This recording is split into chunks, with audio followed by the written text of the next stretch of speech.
Monsieur le ministre de l'Intérieur, votre ligne est claire, c'est vous qui le dites, c'est celle de la tolérance zéro.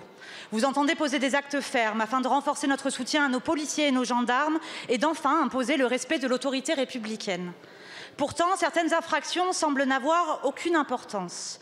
Je parle là du commerce illégal du bois, des infractions sur l'usage des substances chimiques, des pollutions des eaux ou des sols, du braconnage ou du trafic d'espèces protégées. Un détail, sans doute, ce n'est que la troisième activité de criminalité transnationale organisée la plus lucrative au monde.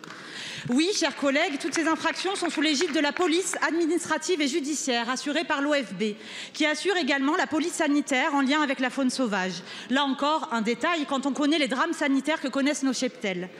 Le reste de leur mission, vous les connaissez, c'est la recherche scientifique, le suivi des espèces, les diagnostics sur l'état des milieux naturels. Encore un maudit détail, alors que nous entrons dans la 6e extinction des espèces. Un vrai détail, c'est celui du contrôle des exploitations agricoles, qui représente moins de 3 000 contrôles sur les près de 22 000 conduits chaque année. Le dernier détail que vous ne mentionnez jamais, c'est l'entièreté d'un bâtiment de l'OFB ravagé par le feu à Brest. Ce sont les plus de 90 actes de vandalisme qu'a subi l'Office et ses agents depuis 1 an.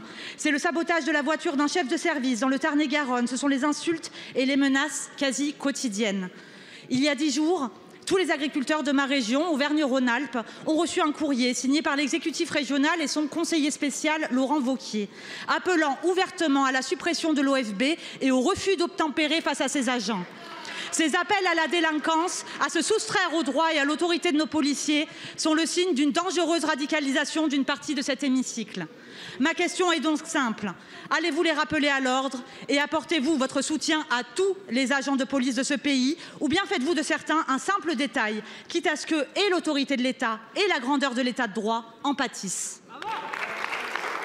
Je vous remercie. La parole est à Madame Agnès Pannier.